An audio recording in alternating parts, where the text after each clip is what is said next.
कि जो प्रतिभागी है वो कॉमन है, वही बच्चे हर परीक्षा दे रहे हैं, वाईएस भी दे रहे हैं, वो पीसीएस भी दे रहे हैं, वीडियो ऑडियो सब दे रहे हैं। तो इसीलिए कंपटीशन कोई भी बहुत इजी कहना मुश्किल है।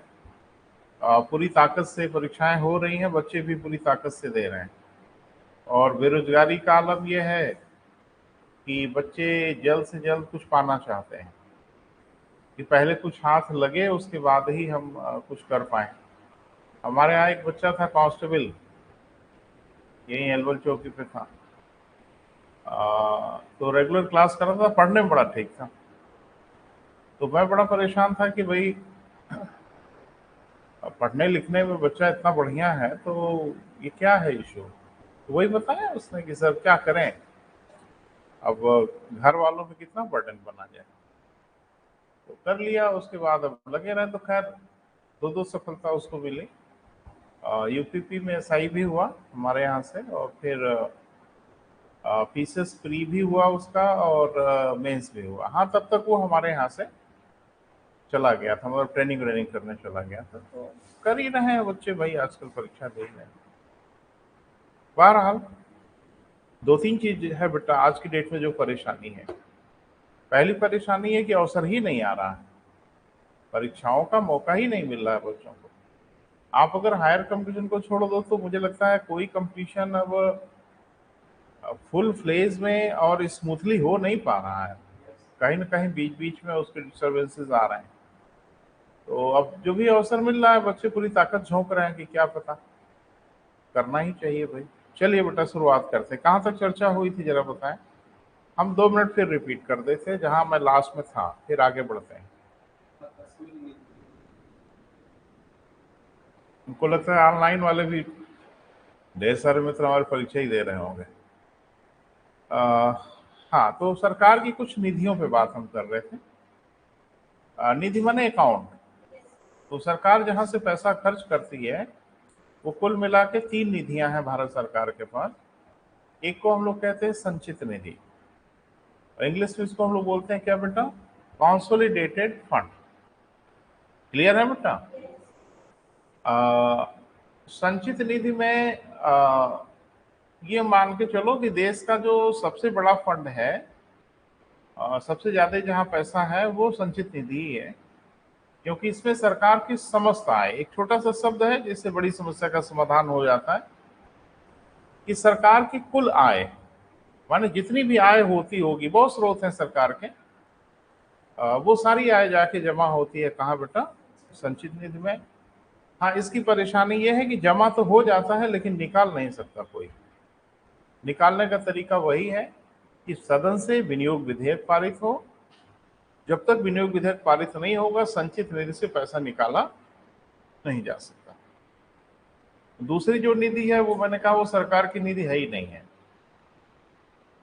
जिसको हम लोग कहते हैं क्या बेटा, लोक लेखा, पब्लिक अकाउंट। 2662 में इसका गठन किया जाता है। और बस ये है कि किसी की अमानत है सरकार के पास, और एक ऐसा पैसा है जिसकी बहुत फ्रिक्वेंट आवश्यकता नहीं होती, बहुत जल्दी में आवश्यकता नहीं होती। अभिप्राय ये है कि भाई कर्मचारियों के भविष्य निधि का पैसा होता है, वो हर महीने उसमें निकालते तो है नहीं। व्यवस्था ये है कि भाई रिटायर होते हैं तो पैसा लेते हैं, तो सरकार के पास एक लंबे समय के लिए फंड पड़ा रहता है, तो सरकार उस पैसे को खर्च कर सकती है। बोल नहीं रहे, ध्यान रखना, लोक लेखा के पैसे को खर्च करने के लिए सदन की अनुमति की आवश्यकता नहीं है। लेकिन एक शर्त है कि जिसका पैसा खर्च किए हो वक्त आने पे उसका पैसा दे दीजिएगा, नहीं तो अपराध। मैंने कहा था ना, उदाहरण दिया था कि आपने मुझे 10,000 रुपया दिया कि सर 4 महीने बाद दीजिएगा, तो ठीक है, आपका पैसा अगर हम खर्च भी कर रहे हैं तो कौन सा अपराध कर रहे हैं। अपराध उस दिन होगा जब आप हमसे मांगे और हम कह दें कि पैसा आपका खर्च हो गया। तो सरकार ऐसा करती नहीं, पैसा खर्च करती है और जब जरूरत पड़ती है तो उस पैसे को सरकार रिफंड कर देगी।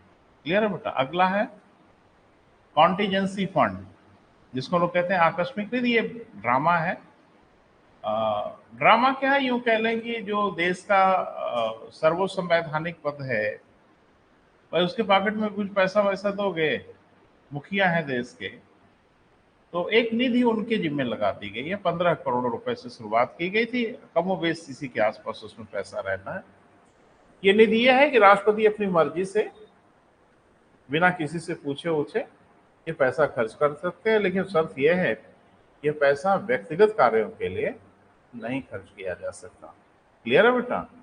क्योंकि एक दिन जवाबदेहिता राष्ट्रपति की भी होगी कि भाई ये पैसा कहाँ खर्च हुआ। क्लियर है बेटा?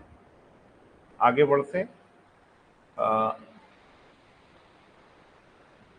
एक हेडिंग बनाइए बेटा, बजट पर नियंत्रण। ये लास्ट टॉपिक है, इसको पढ़ के हम लोग समाप्त करेंगे और फिर आगे बढ़ेंगे।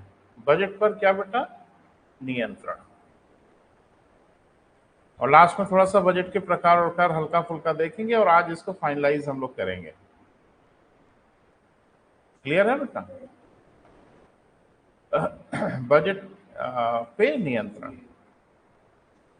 तो अब समस्या ये है बेटा कि जो बजट है उसकी प्रक्रिया मैंने आपको बताया था कि विभाग धन की मांग करते हैं, विधायिका अनुमति देती है और विभाग उसको खर्च करते हैं।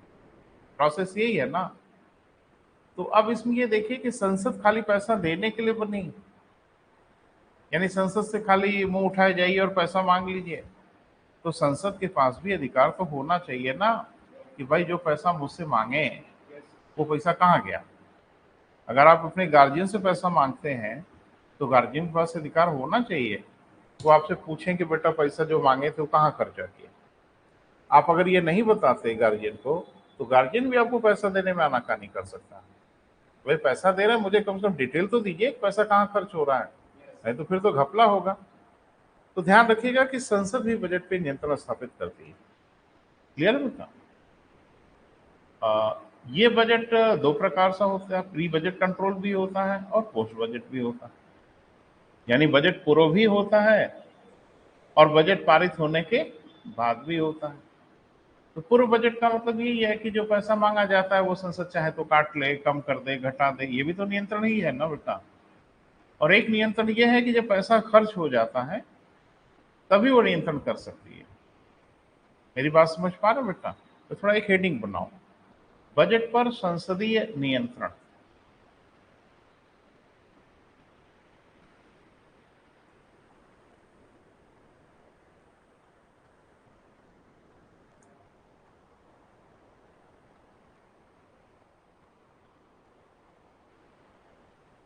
संसदीय नियंत्रण।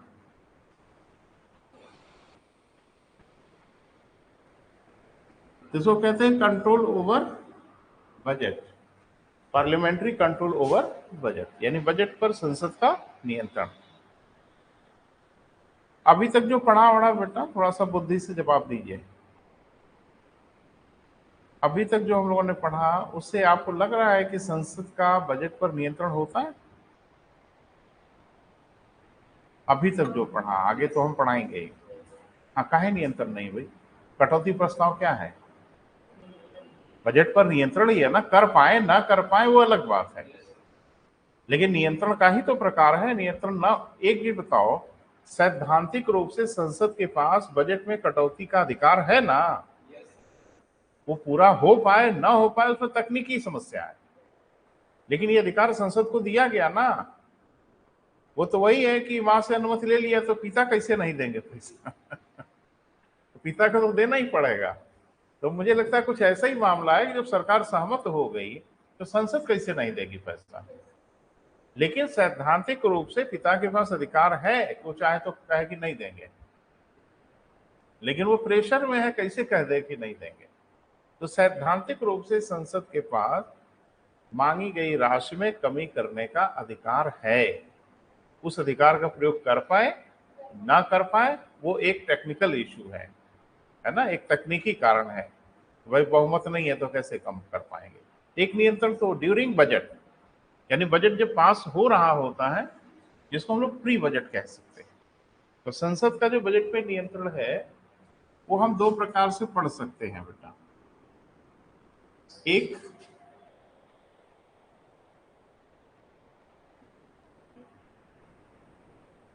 प्री बजट और एक पोस्ट बजट। इसको हिंदी में क्या कहेंगे बेटा? हाँ, पूर्व बजट माने बजट पारित होने के पहले। और इसको सोचो हिंदी कोई बढ़िया सी। हाँ, वेरी गुड।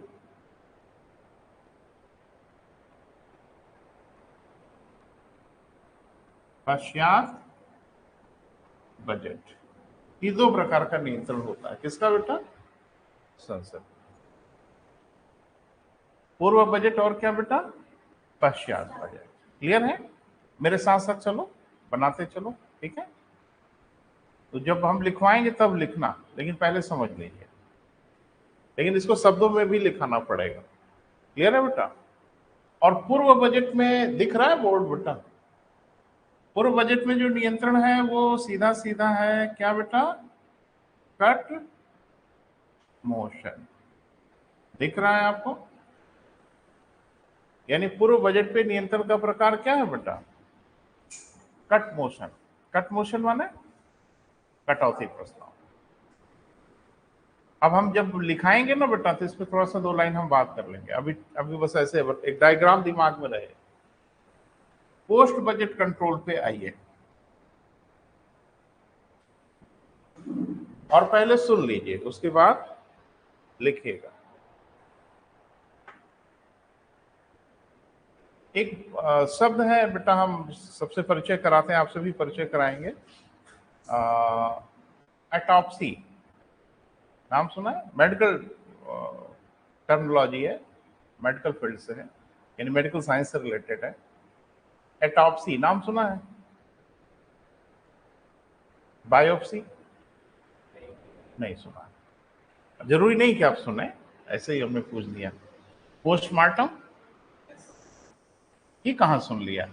बड़ा खतरनाक शब्द है भाई।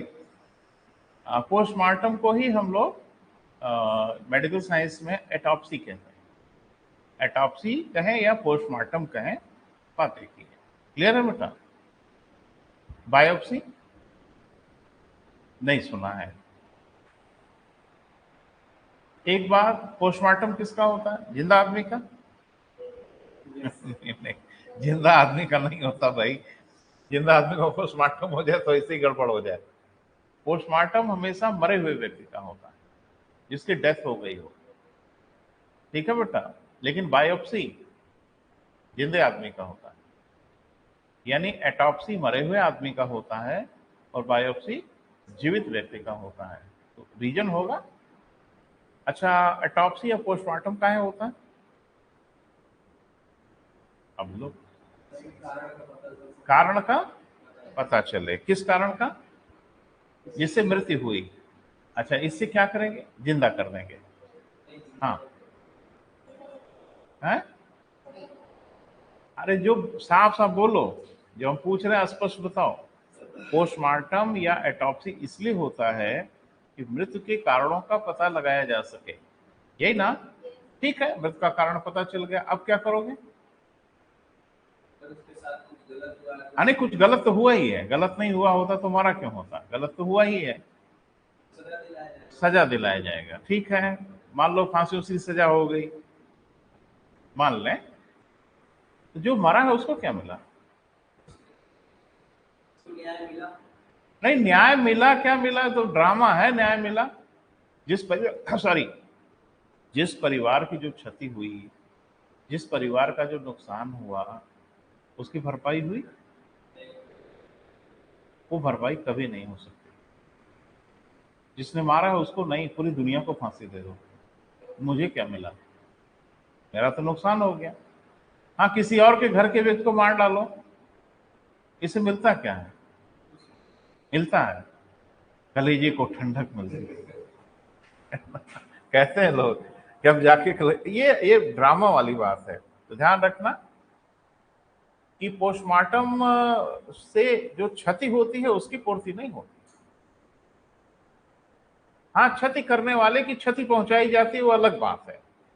लेकिन जिसका जो नुकसान हुआ, उस नुकसान की भरपाई कैसे हो सकती है? किसी का बेटा गया, वो तो चला गया।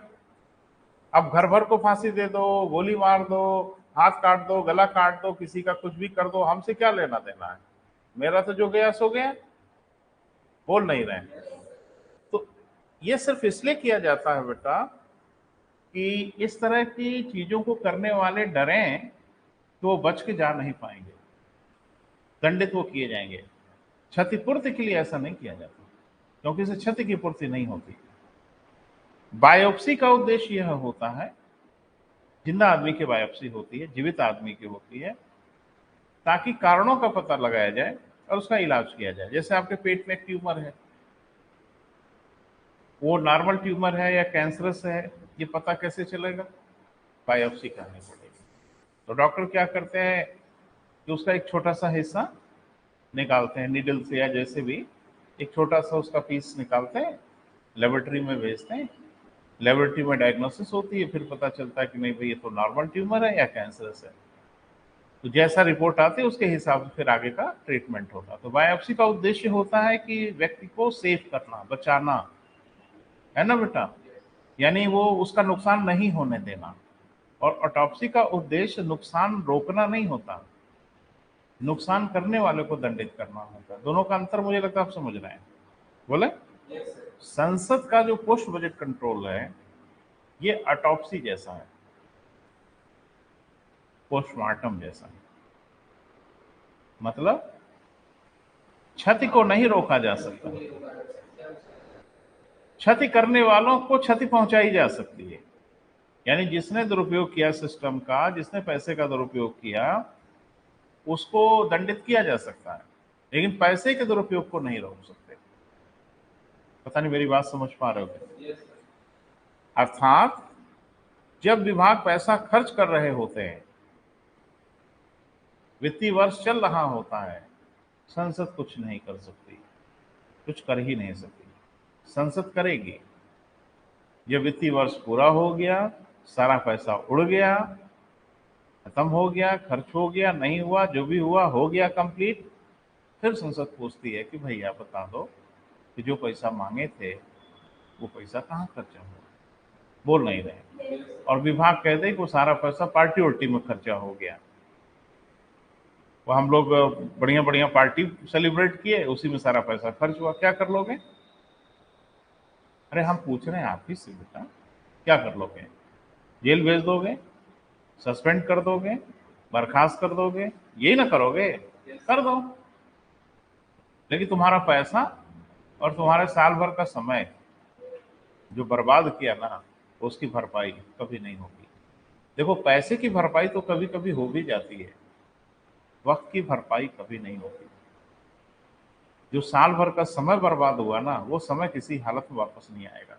मान लीजिए सरकार उस प्रोजेक्ट को दोबारा शुरू करती है, मान लें जो नहीं पूरा हो पाया, तो ठीक है आप शुरू कर सकते हो, लेकिन साल भर आप पिछड़ गए। और कुछ कार्य ऐसे होते हैं ना बेटा, जो कार्य वक्त पर होने चाहिए, पैसा उसके लिए मायने नहीं रखता, है ना। पैसे का फिर वहां वजूद नहीं होता, वहां वजूद वक्त का होता है, समय का होता है। मैं उदाहरण बताऊं, मेरे 2003 में मेरे इंस्टीट्यूशन का इनॉग्रेशन होना है ना, कैबिनेट मिनिस्टर का प्रोग्राम था, तो किसी हल्के फुल्के आदमी को नहीं आना था, प्रदेश सरकार के कैबिनेट मिनिस्टर को आना था, और मैंने जल्दी जल्दी में हायर किया था सब, तो बड़ी बुरी गति में था। तो भाई अब यह है कि उधर ऑफिस वगैरह तो ठीक है, थोड़ा सा चेंज हो गया, अब दूसरे डिजाइन का था। तो अब ऑफिशियल प्रोग्राम था, इसलिए प्रोटोकॉल था, तो एसपीडीएम सुबह से ही उपस्थित थे। तो मैं ये सोच रहा था भाई कैबिनेट मंत्री आ रहे हैं तो कम से कम उनके देखने लायक तो कुछ रहे, मान लीजिए आ ही गए अंदर देखना चाहें, तो पेंटेड नहीं था, ये बड़ी बुरी गत में था। तो मैंने जल्दी जल्दी में 2 3 4 पेंटर को पकड़ा, मैंने कहा कि रात भर में बेटा इसको ठीक कर दोगे, पैसा वैसा कोई इशू नहीं, उन्होंने कहा कर देंगे। तो मैं यहाँ रुका था, उन्होंने कहा आप रुके ना सर, आप घर जाएं, आप मत परेशान हुई, आप सुबह आएंगे सब एकदम रंगा होगा, आपको बढ़िया मिलेगा। उसको खाने वाने की व्यवस्था किया, सोने की व्यवस्था किया कि भाई रंग वंग लोगे, तो बड़ा काम नहीं था, 5 लोग थे, कर ही लेते। सुबह मैं 6 बजे आ रहा हूँ साहब, सब सोए हुए थे। अब क्या कर लोगे? गोली मार दोगे, मार दो, फांसी पे टांग दोगे, टांग दो। अब तुम्हारे कार्य का विलंब तो कर दिए।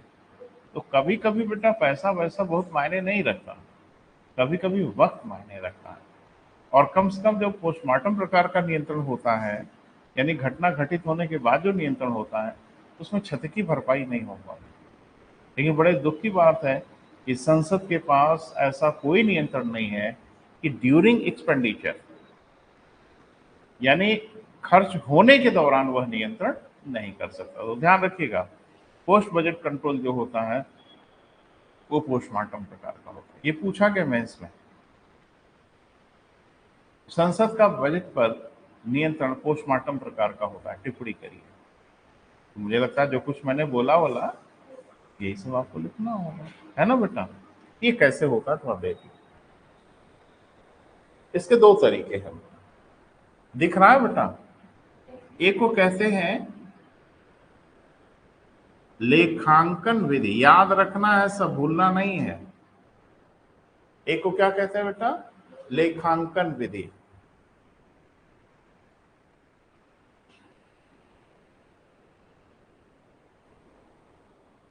जिसको हम लोग कहते हैं अकाउंटिंग मेथड।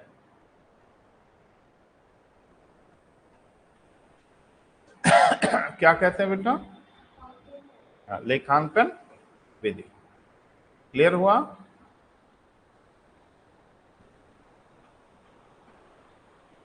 ऑनलाइन में सब गायब है। दूसरा है बेटा प्रतिवेदन विधि।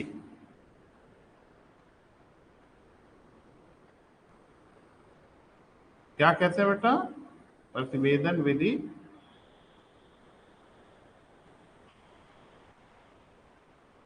Reporting method. डायग्राम पूरा बना के तब बताइएगा। स्केच हो गया पूरा? फिर से देख लो। बजट पर संसदीय नियंत्रण को दो भागों में बांट लिया।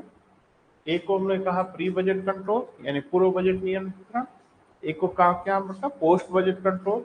सौभाग्य से ये हम लोगों ने पढ़ लिया है। बोले क्योंकि ये ड्यूरिंग बजट ही होता है, इसलिए ड्यूरिंग बजट हम लोगों ने इसको पढ़ लिया। जो हम लोगों के बजट का तीसरा चरण है, अनुदानों पे मांग का चरण है, उसी समय इस प्रक्रिया को पूरा किया जाता है अगर हो तो। Cut motion. और अब हम लोगों को पढ़ना है क्या बेटा? Post budget control. लेकिन इसको दो लाइन लिख जरूर लें, लिखें। पूर्व बजट नियंत्रण संसद का बेटा पढ़ना है, पूर्व बजट कंट्रोल।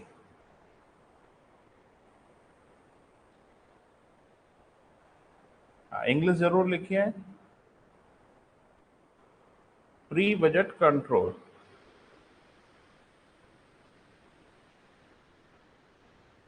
ये सब बेटा काम आएगा आपको, मुख्य परीक्षा में ज्यादा काम आएगा, प्री में भी आपसे पूछेगा। क्लियर है? तो दो लाइन में बेटा कंक्लूड करें। लिखें, सदन में बजट की पास होने की प्रक्रिया, बजट के पास होने की प्रक्रिया में ही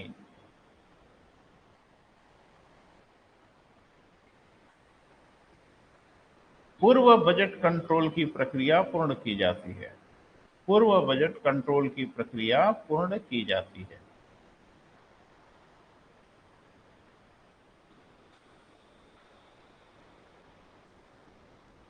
पूर्व बजट कंट्रोल की प्रक्रिया पूर्ण की जाती है।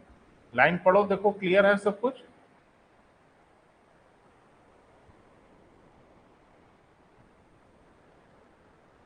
हाँ, लिखें, अनुदानों के मांग के चरण में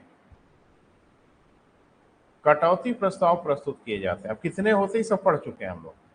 कटौती प्रस्ताव प्रस्तुत किए जाते हैं।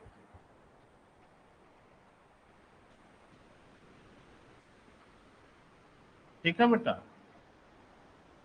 कटौती प्रस्ताव प्रस्तुत किए जाते हैं जिनके माध्यम से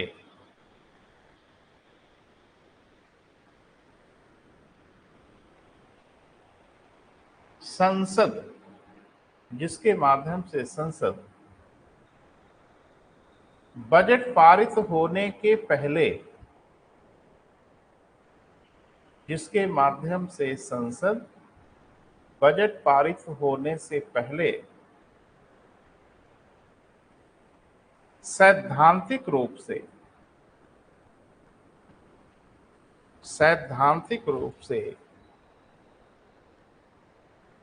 बजट पर नियंत्रण स्थापित करती है। सैद्धांतिक रूप से बजट पर नियंत्रण स्थापित करती है। क्लियर हुआ बेटा?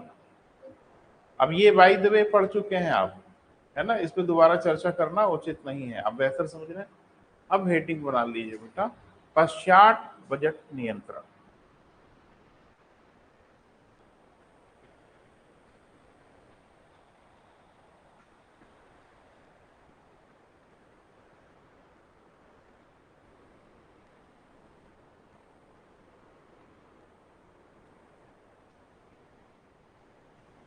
पश्चात बजट नियंत्रण यानी पोस्ट बजट कंट्रोल। अच्छा, तुम पहले लिख के पहुंच जाओ जहां हम हैं, पिछड़ गए हो।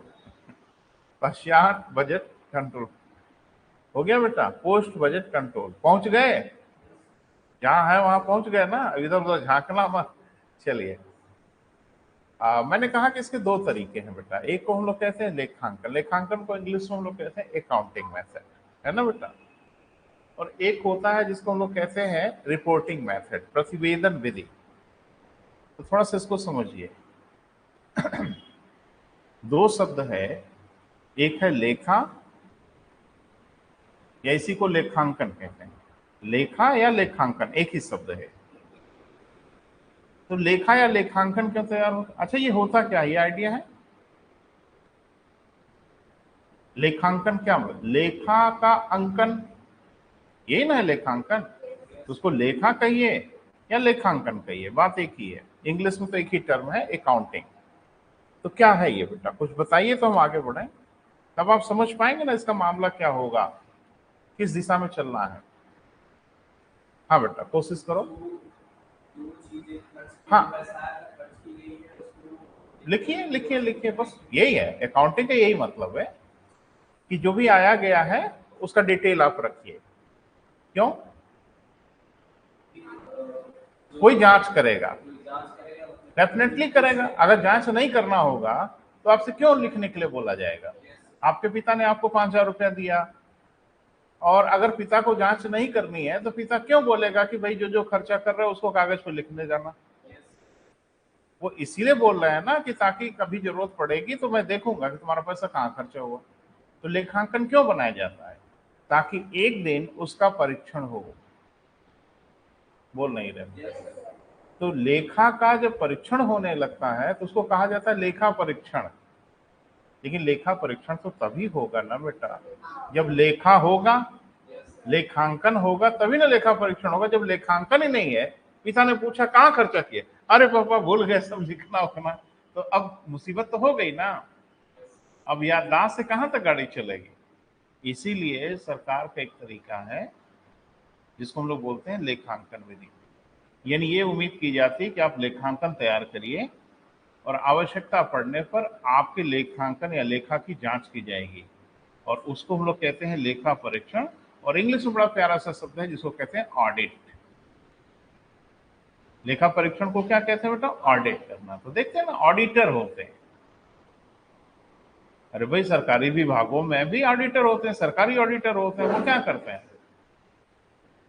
उजोला वाला लेके पहुंच जाते हैं और कहते हैं चलो चलो भैया बताओ, बैंक में चले जाते हैं। किस विभाग में नहीं जाते भैया ये लोग। ऑडिटर, सरकारी जो ऑडिटर होते हैं वो कहीं भी जाके ऑडिट करने लगते हैं। हाँ, जब ये विभाग में पहुंचते हैं ऑडिट करने के लिए, तो बड़ी सेवा सत्कार होती है। कि साहब लोग देखें थोड़ी बहुत, अगर कहीं कमी वमी हो तो अवॉइड करते हैं, कर भी देते हैं। 12, एक पदाधिकारी भारत में बनाया गया जिसका नाम है CAG।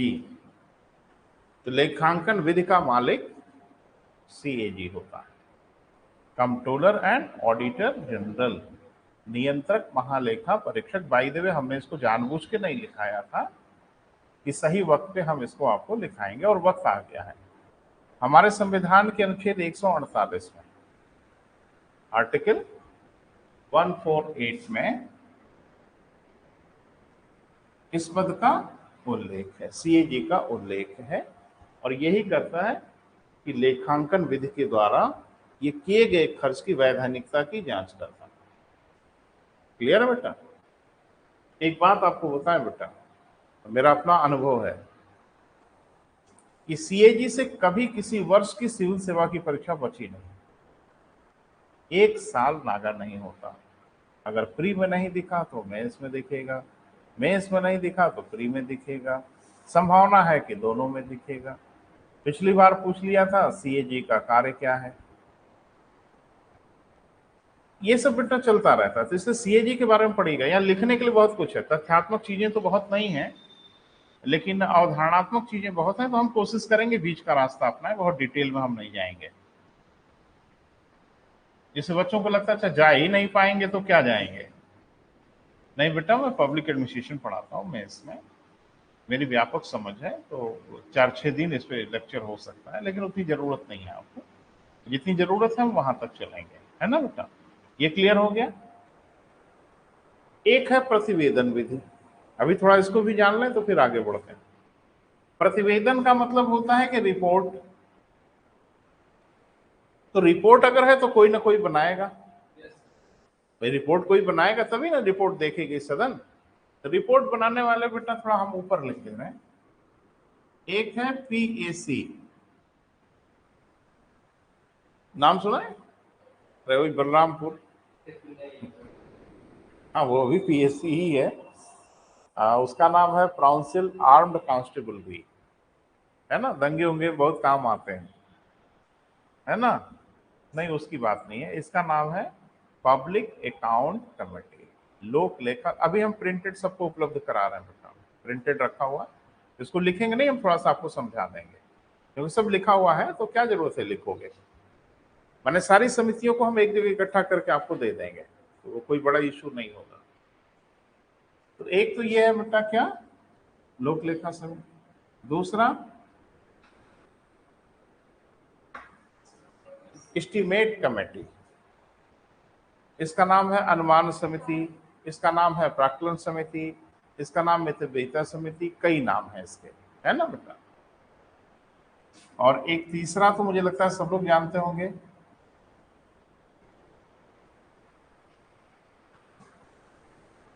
सॉरी उल्टा लिख दिया।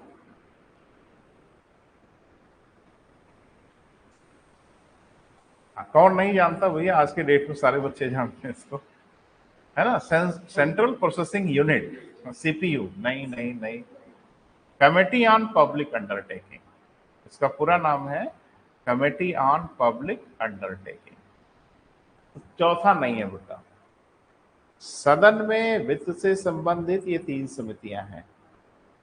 पोस्ट बजट पे, प्री बजट पे एक आ चुका है जिसको हम लिखा चुके हैं आपको।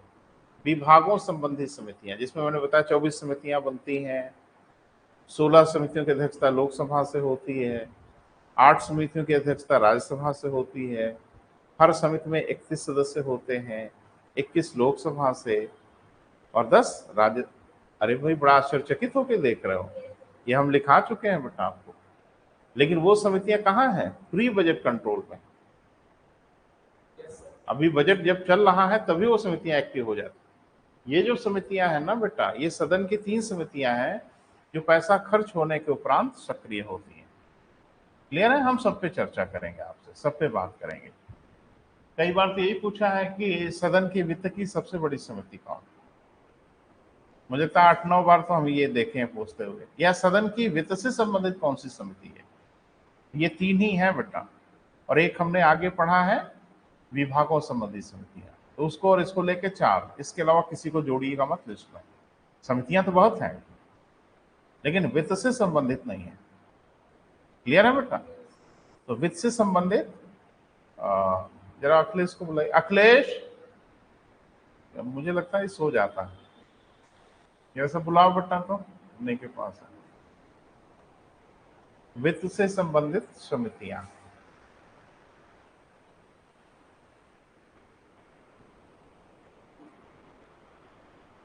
आज हमारे मित्र नदारत हैं भाई।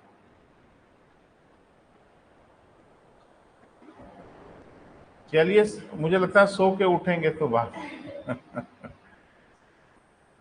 जरा वो फोटो कॉपी ले आओ बेटा।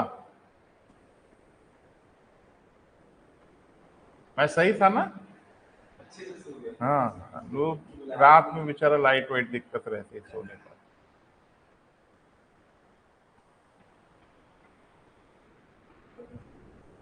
सबको बेटा एक कॉपी दे दी।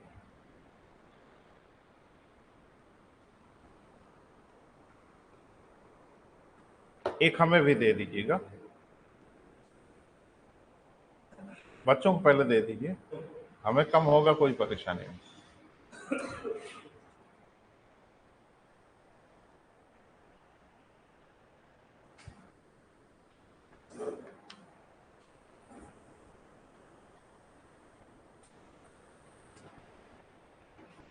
अब ये हुआ कि बेटा थोड़ा लिखाने उखाने की जहमत कम हो जाएगी, तो कोशिश था कि एक जगह इकट्ठा करके आपको दे दें, है ना, समितियों को। तो इसकी अभी जरूरत नहीं है, अभी इसको रख लीजिए, जरूरत पड़ेगी तो हम आपसे बात करें। 12 इधर आइए। तो ये 2 हो गया बेटा, क्या कुछ दिक्कत है? ये 2 हो गया ना बेटा। एक हम लोगों ने क्या कहा, लेखांकन विधि, और एक हम लोगों ने क्या कहा, प्रतिवेदन विधि। तो एक एक को बेटा थोड़ा डिटेल में लिखते हैं। पहली हेडिंग बना लें, अभी इसकी जरूरत पड़ेगी थोड़ी देर में, और ये वापस नहीं लिया जाएगा आपसे, यानी आपको लेके घर जाना है। चले, पहला हेडिंग बना लें। कौन सा बेटा? लेखांकन विधि। पोस्ट बजट कंट्रोल हेडिंग बना लिया? हाँ, उसके अधीन लिख लें पोस्ट बजट कंट्रोल, यानी पश्चात बजट नियंत्रण, धन खर्च होने के उपरांत ही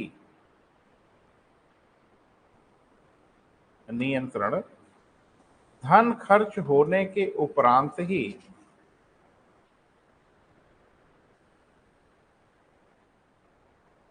पूर्ण किया जाता है।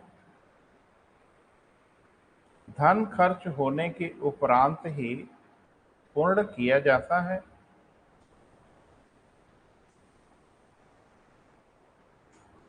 जिसे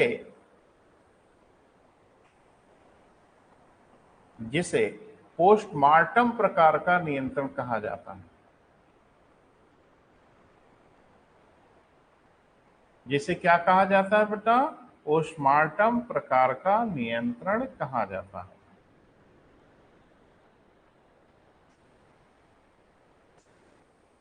ठीक है बेटा।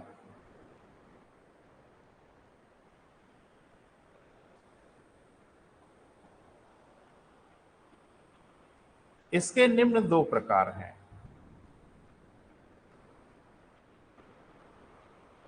इसके निम्न 2 प्रकार हैं।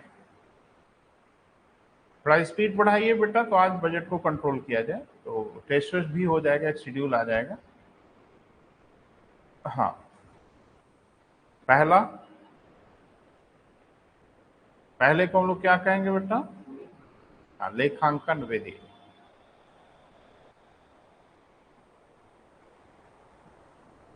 ठीक है, तो लेखांकन विधि का मतलब तो क्लियर है कि लेखा होना चाहिए, फिर उसका परीक्षण होना चाहिए, तो लेखांकन विधि यही कहलाती है। तो अब इसमें सिर्फ हम लोगों को पढ़ना है सीएजी को। लेखांकन विधि का सर्वे सर्वा कौन है बेटा? सीएजी। एक सब हेडिंग उसी के अधीन बना लीजिए, सीएजी। पूरा नाम लिखेगा, कंट्रोलर ऑडिटर जनरल।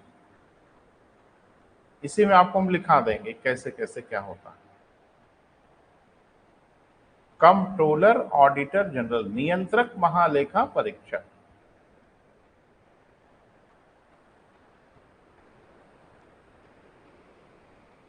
हो गया बेटा? अच्छा, लिखें हमारे संविधान के अनुच्छेद 148 148 में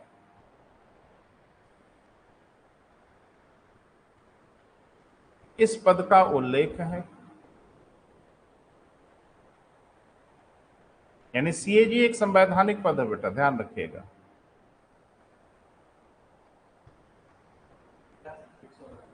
एक 148 में इस पद का उल्लेख है। पढ़ चुके हैं, दोबारा लिख लें। इसकी नियुक्ति राष्ट्रपति करता है।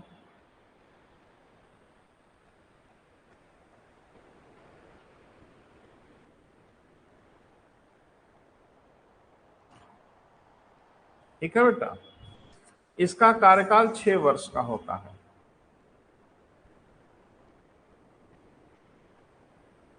इसका कार्यकाल कितने दिनों का बेटा? 6 वर्ष का होता है। इसे उन्हीं विधियों से हटाया जा सकता है, इसे उन्हीं विधियों से हटाया जा सकता है जिस प्रकार से सर्वोच्च न्यायालय के न्यायाधीशों को हटाया जाता है।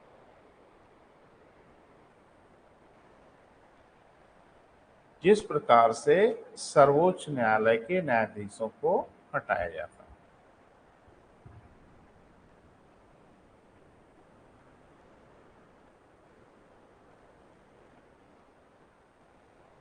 ठीक है बेटा। एक पॉइंट थोड़ा सा रिलेवेंट है तो लिख लो, परीक्षा में काम आ सकता है। इस पद का विकास ब्रिटिश शासन काल में हुआ था, यानी स्वतंत्र भारत के बाद की घटना नहीं है यह बेटा, स्वतंत्र भारत के पहले की घटना है। ठीक है। अब जानते हो, सुनो, अब जैसे हायर कंपटीशन के लिए ऑप्शनल अगर आपका होता, तो अब इसको हम डिटेल में चलते हैं। डिटेल इन सेंस कि विरासत में पद कैसे बना, कब बना, क्यों बना, कैसे कैसे इसका विकास हुआ, फिर गणतंत्र होने के बाद इसको क्या हुआ, ये सब उतना डिटेल में जाने की कोई आवश्यकता नहीं, आपको उसकी जरूरत भी नहीं है।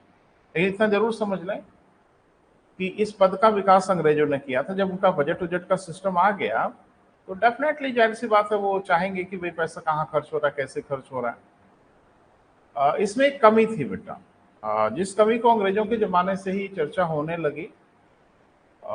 3 समितियां बनाई गई, इंचकेप समिति, मोडीमैन समिति, साइमन समिति, सब समितियों ने रिकमेंड किया कि एक समस्या है, इसको ठीक किया जाए।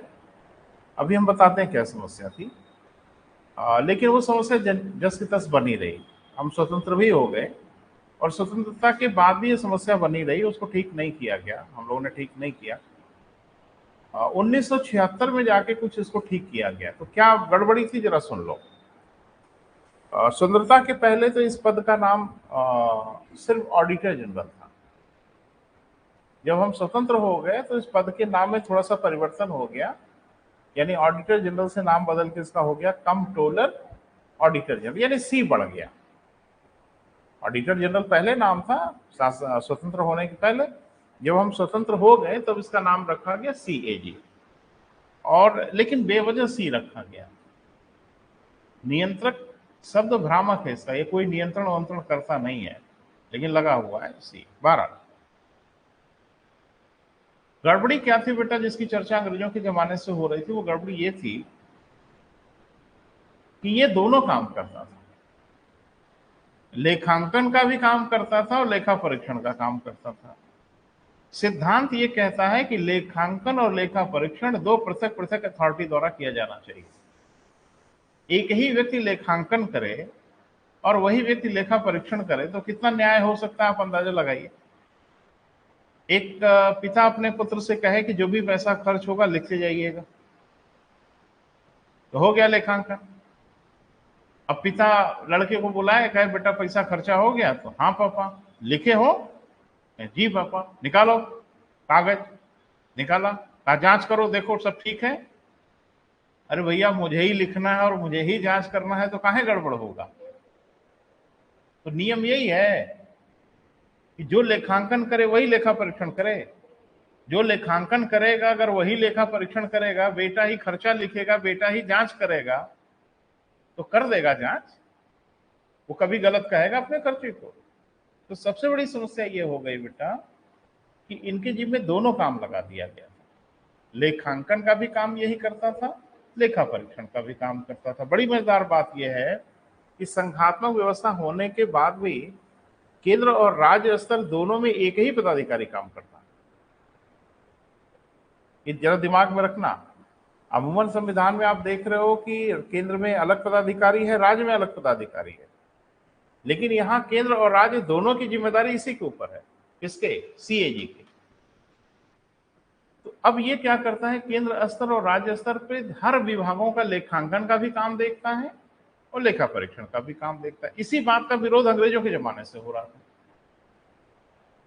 3 समितियां बनाई गई कि भैया जरा रिकमेंड करिए क्या ठीक ठाक है। तो इंचकेप समिति बनी 1923 में, फिर मूडी मैन समिति बनी 24 में, साइमन कमेटी बनी 27 में। सबने कहा कि भैया लेखांकन लेखा परीक्षण अलग करिए, लेखांकन काम कोई और करे, लेखा परीक्षण काम अलग हो। हुआ कुछ नहीं, वो वही आजकल हम लोग सीखे हैं कि समिति पे समिति बनाते रहो, सलाह वो देते रहे, हम इस कान से सुन के उस कान निकालते रहे। वही आज भी होता है भारत में। बहरहाल करते कराते 1976 में जाके 1976 में केंद्र स्तर पे लेखांकन और लेखा परीक्षण पृथक किया गया। राज्यों में आज भी स्थिति जस की तस है, यानी यही लेखांकन भी करता है और यही लेखा परीक्षण भी करता है। ठीक, लिखें बेटा, एक छोटी सी हेडिंग बना लें, कार्य, फिर उसके अधीन लिख लिया जाए। लिखें, केंद्र तथा राज्य दोनों के लिए एक ही पदाधिकारी कार्य करता है। माने राज्य के लिए कोई पृथक से नहीं होता बेटा, केंद्र तथा राज्य में एक ही पदाधिकारी क्या करता है बेटा? कार्य करता है।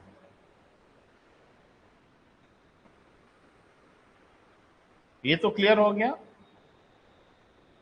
भूलिएगा नहीं, घेर घार के कुछ पूछेंगे तो आप गड़बड़ मत करिएगा। यानी सीएजी दोनों के लिए है, केंद्र के लिए भी है और राज्य के लिए। बस अंतर खाली क्या है वो जरा समझ लें। अंतर यह है कि केंद्र की स्थिति में वह अपनी रिपोर्ट राष्ट्रपति को देता है और राज्य की स्थिति में वो अपनी रिपोर्ट राज्यपाल को देता है। ये डिफरेंस है। और जब आप राष्ट्रपति पढ़ रहे थे तो मैंने आपको लिखाया था कुछ प्रतिवेदन को सदन के पटल पे रखवाता है, दिखाया होगा मैंने, जिसमें मैंने कहा कि यूपीएससी की रिपोर्ट, सीएजी की रिपोर्ट और बजट। तो ये पदाधिकारी किसकी ओर से नियुक्त होता है बेटा? राष्ट्रपति की ओर से। बोल नहीं रहे। तो ये अपनी रिपोर्ट किसको देगा? डेफिनेटली राष्ट्रपति को देगा। राष्ट्रपति को रिपोर्ट देता है, राष्ट्रपति इसकी रिपोर्ट के सदन के पटल पे रखवा देते हैं। तो भैया सीएजी ने ये रिपोर्ट हमको सौंपा है, अब आप लोग देखो, समझो, लड़ो झगड़ो, हमसे कोई लेना देना नहीं है। और राज्य की स्थिति में गवर्नर को देता है, गवर्नर भी उसको विधानसभा में रखवा देता है। अब विधानसभा समझे बुझे क्या हो रहा है क्या नहीं हुआ। क्लियर है? आप लोगों ने पैसा दिया था, हमने अपना अधिकारी भेज के जांच करा लिया, ये सही है ये गलत है, अब आप लोग लड़ो झगड़ो। क्लियर है बेटा? लिखें, केंद्र की स्थिति में यह अपना प्रतिवेदन राष्ट्रपति को,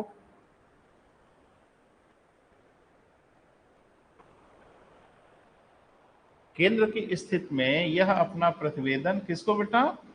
राष्ट्रपति को, तथा राज्य की स्थिति में यह अपना प्रतिवेदन राज्यपाल को देता।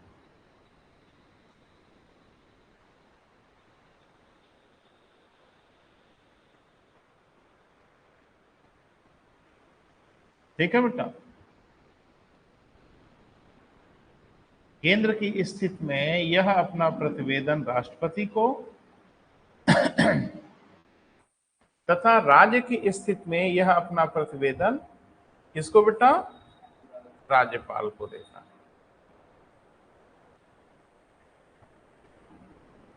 ठीक है? राष्ट्रपति अथवा राज्यपाल इसे संबंधित सदन में रखवाते हैं।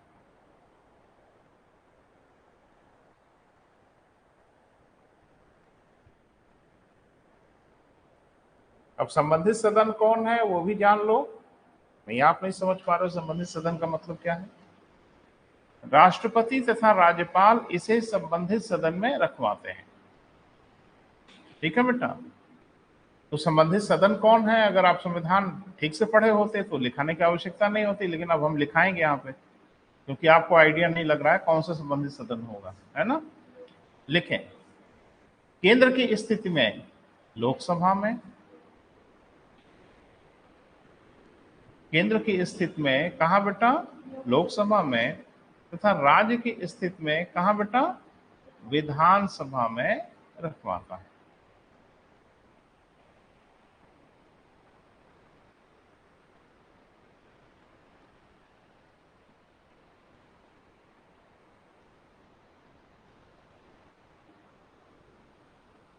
ठीक है बेटा, लिखें।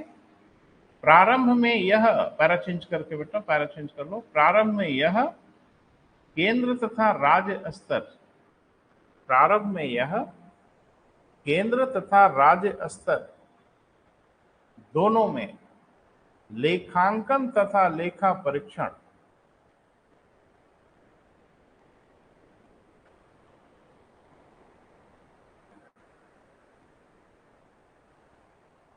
लेखांकन और क्या बेटा? लेखा परीक्षण दोनों कार्य करता था।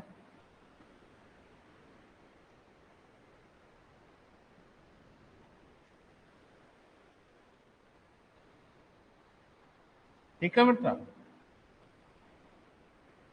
ये सब बहुत इंपॉर्टेंट लाइन है बेटा, है ना। 1976 से 1976 से, वर्ष इंपॉर्टेंट है, अंडरलाइन कर लीजिएगा। 1976 से 1976 से केंद्र स्तर पर लेखांकन का कार्य इससे पृथक कर दिया गया। कई बार यही पूछा गया है कि लेखांकन का काम कब अलग किया गया। आए लेखांकन का कार्य इससे पृथक किया गया 1976 में। ठीक है बेटा, तो अगर किया गया तो लेखांकन काम किसी को सौंपा गया होगा। अरे कोई ना कोई तो करेगा भाई। ये संबंधित विभाग के विभागाध्यक्ष को सौंप दिया गया। इसमें तो नहीं, सिविल सर्विसेज में पूछा कि केंद्र स्तर पर लेखांकन का काम कौन करता है। विकल्प दिया था कि जो विभाग का अध्यक्ष होगा वही मुख्य लेखाधिकारी कहलाता, यानी लेखांकन का काम उसी को करना होता। वो कर नहीं पाएगा, जाहिर सी बात है। अब डीएम साहब लेखांकन तैयार करेंगे, अरे डीएम तो कर ही नहीं पाता, सचिव क्या करेगा? या किसी विभाग का अध्यक्ष क्या करेगा? वो नहीं कर पाता। ये लोग अपना कार्य किसी को डेलीगेट कर देते, प्रत्यायोजित कर देते। आप देखते हो जिले में एक मुख्य लेखाधिकारी होता है, वो सारा लेखा ओखा का काम देखता रहता है on the behalf of district magistrate. ठीक है, काम उनका है, लेकिन वो कर नहीं पाएंगे ना, तो वो एक पदाधिकारी को सौंप देते हैं कि तुम ये काम करना। एक अलग से एडीएम नियुक्त करते हैं, सीआरओ, चीफ रिवेन्यू अफसर। वो एडीएम होता है लेकिन उसको नाम दिया जाता है सीआरओ, बड़ा इंपॉर्टेंट पद होता है। वो सब रिवेन्यू वेन्यू का काम ही देखता रहता है। तो काम सब डीएम साहब का है, लेकिन क्या क्या करेंगे भाई, एक आदमी है, तो अपना पावर डेलीगेट कर देते हैं। क्लियर है बेटा? तो लिखें, वर्तमान समय में केंद्र स्तर पर, वर्तमान समय में केंद्र स्तर पर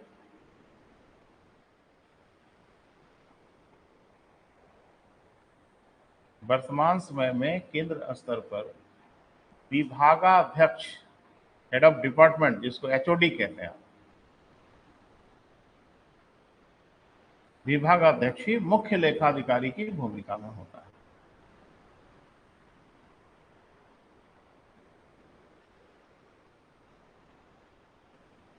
ठीक है बेटा,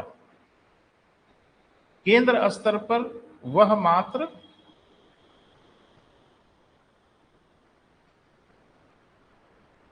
केंद्र स्तर पर वह मात्र लेखा परीक्षण का कार्य करता है।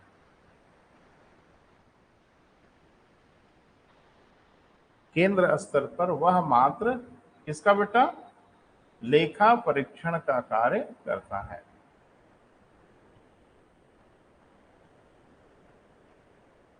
ठीक है बेटा, हाँ। राज्य स्तर पर आज भी लेखांकन तथा लेखा परीक्षण, लिखो, राज्य स्तर पर आज भी लेखांकन तथा लेखा परीक्षण दोनों कार्य करता है।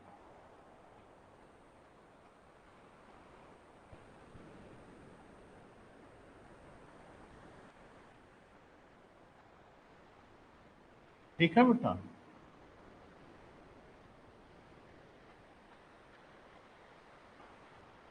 तो कई फॉर्मेट में तैयार करता है। तो ये पीडीएफ वाला नोट सबको मिला है? ऑनलाइन नहीं लिया आप लोग, परेशानी है। तो उसमें सारा नोट्स था। एक्चुअल में कभी कभी 2-4 लाइन आगे पीछे होती रहती है पढ़ाते समय, तो वो रहता तो कुछ चीजें वहां पे एडिशनल मुझे दिख रही थी। तो चलो कोई परेशानी नहीं, एक नोट बना के लिखो। वह 3 प्रकार के लेखे को तैयार करता है।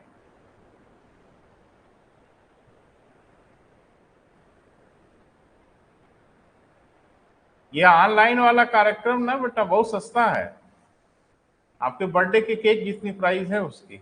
तो मौका मिले तो उसको ले लीजिए बेटा, घबराने की जरूरत नहीं है ना।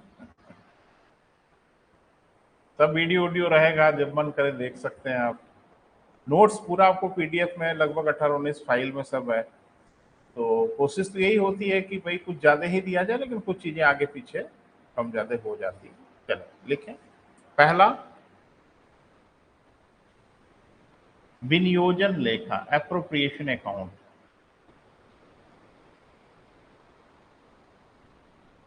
दूसरा, फाइनेंशियल अकाउंट, वित्तीय लेखा।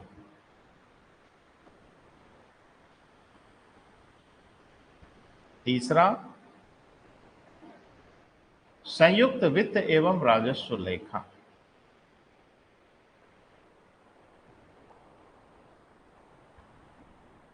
संयुक्त वित्त एवं क्या बेटा? राजस्व लेखा। अंग्रेजी बोले, combined finance and revenue account.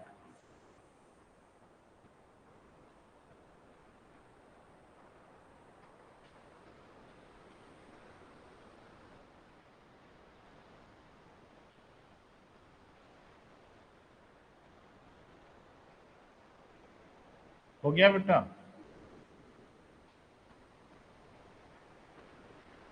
ये 3 प्रकार का लेखा वो बनाता है, और तीनों प्रकार का लेखा वो राष्ट्रपति या राज्यपाल को दे देता है कि भैया आप इसको देखिए। ये combined finance and revenue account क्या है वो जरा समझ लें। देखिए, केंद्र अपना बजट बनाता है, राज्य अपना अपना बजट बनाते हैं। ये भारत की तो यही प्रणाली है ना बेटा। केंद्र सरकार अपना बजट बनाती है, राज्य सरकार अपना बजट बनाती है। बजट माने कि आय व्यय का विवरण। तो देश ये जानना चाहता है कि केंद्र और राज्य सहित कुल कितना पैसा कमाया इस देश में। कौन बताएगा भाई? कैसे पता चलेगा? यहाँ 28 तो राज्य हैं, केंद्र है, हर राज्य अपना बजट अपने अपने ढंग से प्रस्तुत करता है। तो देश तो ये जानना ही चाहेगा ना कि केंद्र और राज्य मिलाकर इस साल कुल कितना पैसा कमाए, और केंद्र और राज्य मिलकर इस साल कुल कितना पैसा खर्च किए। तो आपकी इकोनॉमी का बल्क समझ में आएगा ना बेटा। हर तो अलग अलग खर्च कर ही रहे हैं, अलग अलग कमा ही रहे हैं। तो जैसे एक परिवार में 5-6 बच्चे हैं, सब कमाते धमाते अपना अपना काम देखते हैं, वो अलग चीज है। लेकिन वो परिवार ये जानना चाहेगा ना कि इस परिवार ने कुल कितना पैसा कमाया। तो थोड़ा परिवार की आय समझ में आएगी ना बेटा। 4-5 बच्चे तो अपना कमा ही रहे हैं, अपना काम धाम चला ही रहे हैं, लेकिन घर का मुखिया ये जानना चाहता है कि पूरा परिवार साल भर में कितना कमाया और पूरे परिवार ने साल भर में कितना खर्चा किया। इससे परिवार का हेल्थ समझ में आता है, फाइनेंशियल हेल्थ। अब ये मालूम चला कि पूरा परिवार साल भर में मिलके 22 करोड़ रुपया कमाया, तो अच्छा लगेगा ना। पूरा परिवार साल भर में मिलके 10,000 रुपया कमाया, खराब लगेगा भाई। ये जानने की कोशिश होती है कि पूरा देश, केंद्र और राज्य मिलके कितना कमाए धमाए, कितना खर्चा किया, वो उसके लिए अकाउंट बनाया जाता है, combined finance and revenue account. ये जांच पड़ताल के लिए नहीं बनाया जाता। इसकी क्या जांच पड़ताल होनी है? ये सिर्फ इसलिए बनाया जाता है कि थोड़ा एक आइडिया लगे, तभी ना आप ताल ठोंक के कहते हो। अभी हमारे मोदी जी गए थे, गए क्या थे, अभी तो हमको लगता है रात ही में लौटे हैं, यूएसए और मिस्र की यात्रा पे। मिस्र के राष्ट्रपति पता नहीं कौन है। हाँ, वेरी गुड। तो वहां जाके किसी मस्जिद उस्जिद का मैंने देखा था, जाके वहां घूम घूम रहे थे। सब पे नजर बना के रखिए। मस्जिद का नाम पूछ लेगा कहाँ है, प्रधानमंत्री मोदी का नाम हम लेगा ही नहीं कुछ। कंपटीशन है बेटा, उसमें सतर्क रहिए। तो डायस्पोरा है ना, आजकल एक सब बड़ा तेजी से लॉन्च है, तो वहां भी करते हैं, वहां भी किया, अमेरिका में भी किया, जो इंडियन डायस्पोरा है उसको संबोधित किया और मिस्र में भी संबोधित किया। लेकिन अमेरिका में जो दहाड़ा सदन में जाके, वो तो सुनने लायक था साहब। सदन में उन्होंने कहा कि जब मैं पिछली बार अमेरिका आया था तो हम 10वीं अर्थव्यवस्था थे, पूरे दुनिया में हम 10वीं अर्थव्यवस्था थे, आज मैं 5वीं अर्थव्यवस्था हूं, और अगली बार अगर आया ना तो फिर बोला तो नहीं कुछ, लेकिन अंडरस्टूड था। और उन्होंने कहा था कि हम 5वीं अर्थव्यवस्था बहुत तेजी से दुनिया की तीसरी लार्जेस्ट इकोनॉमी की ओर बढ़ रहे हैं। ये गर्व की बात होती है। पूरा सदन जो कांग्रेस था अमेरिका का, तालियों से गूंज उठा। बड़ी बात है भाई, एक प्रधानमंत्री एक विजिट में गए थे तो 10वीं अर्थव्यवस्था थे, अगली विजिट में गए तो 5वीं अर्थव्यवस्था हो गए। तो ऐसे अगर छलांग लगेगी तो फिर अगले विजिट में तो मुझे लगता है शायद पहली अर्थव्यवस्था हो जाए हम। तो ये सब है बेटा, ये सब होता रहता है देश की। तो कैसे पता चला 5वीं हो? देश की कुल आय और देश की कुल व्यय का अंदाजा आपको होगा तभी ना। तो कुल कैसे अंदाजा लगेगा? राज तो अपना बजट बनाते हैं। आप कहेंगे राज्य से फोन करके पूछ लेंगे, अच्छा पूछो ममता बनर्जी से, दीदी से पूछो, अंड बंड बता देंगे। कहाँ है? तो वो किसी से पूछना नहीं है बेटा, एक हमारा अधिकारी है जो हर राज्य की जांच कर लेता है, और उसके पास जो भी डेटा होता है वो ऑथेंटिक डेटा होता है, यानी उसमें कहीं कोई डाउट नहीं होता। क्लियर है बेटा? अब पेपर निकाल लो बेटा, अभी जो कॉपी आपको दिया उसको देखिए। अब ये प्रतिवेदन विधि की हेडिंग बना लो, पहले अपने नोट्स में बना लो प्रतिवेदन विधि।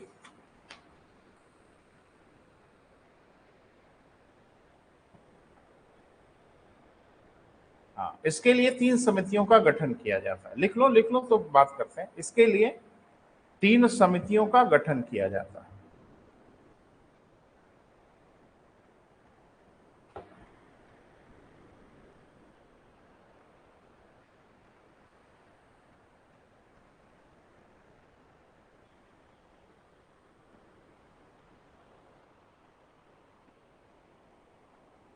ठीक है, तीनों का नाम लिख लो। जिस क्रम में आपके नोट्स में दिया गया उस क्रम में लिखो, कोई जरूरी नहीं कौन पहले लिखा जाए कौन बाद में लिखा जाए। पहला प्राक्कलन समिति, एस्टीमेट कमेटी, आपके नोट्स में जैसा है वैसा लिखो। प्राक्कलन समिति, हाँ ध्यान रखिएगा, ऑब्लिक करके इसका नाम जरूर लिख लीजिएगा। अनुमान समिति भी इसको कहते हैं। मितव्ययिता समिति भी कहते हैं।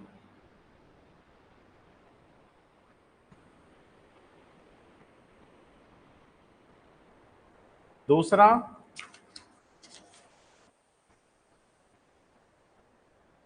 कौन है बेटा? हाँ, दूसरा है लोक लेखा समिति।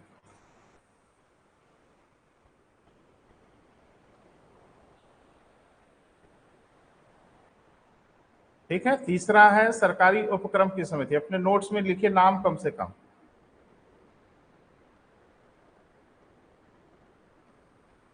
ठीक है बेटा, और जो आपको फोटोस्टेट मिला है, जो आपकी फोटोकॉपी मिली है, उसमें तीनों समितियों का उल्लेख तो है ही है, साथ में कुछ ढेर सारी और समितियों का उल्लेख है ना बेटा?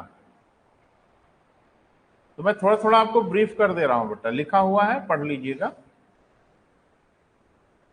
जो पहली समिति आपने लिखा है एस्टीमेट कमेटी या प्राक्कलन समिति, ये लोकसभा की सबसे बड़ी समिति है। कितने सदस्य होते हैं बेटा? 30 लिखा हुआ है, सब लिखा है बेटा, मैं बोल दे रहा हूं थोड़ा सुन लो। इस समिति का काम क्या होता है? आखिर समिति है तो कोई काम तो होता ही होगा। तो इनका काम सिर्फ इतना सा है कि सरकार बजट जब बनाती है तो समिति कोई सरकार को थोड़ी नियंत्रित कर सकती है, और समिति ही सरकार को नियंत्रण करने लगे तो फिर तो समिति ही सरकार हो जाएगी। नहीं, सरकार को कोई नियंत्रण नहीं कर सकता। सरकार को संसद या जनता ही नियंत्रित कर सकती है, कोई अमिति समिति थोड़ी नियंत्रण करेगी। तो समिति खाली सुझाव देती है। वो सुझाव ये देती है कि बजट ऐसे नहीं ऐसे प्रस्तुत किया जाए। जो काम आप करने जा रहे हो वो काम करने से समिति नहीं रोक सकती। ऐसे सरकार ने कोई प्रोजेक्ट बनाया है, ये समिति प्रोजेक्ट को नहीं रोक सकती। अब प्रोजेक्ट को रोकने लगे तो फिर तो सरकार ही हो जाएंगे, ये जो चाहेंगे वो रुकवाएंगे, जो चाहेंगे वो नहीं। ये सिर्फ ये बताते हैं कि जो कार्य आपने निर्धारित किया है वो कार्य आप करिए, लेकिन उस कार्य को करते समय अगर ऐसे करेंगे तो कुछ धन की बचत हो सकती है।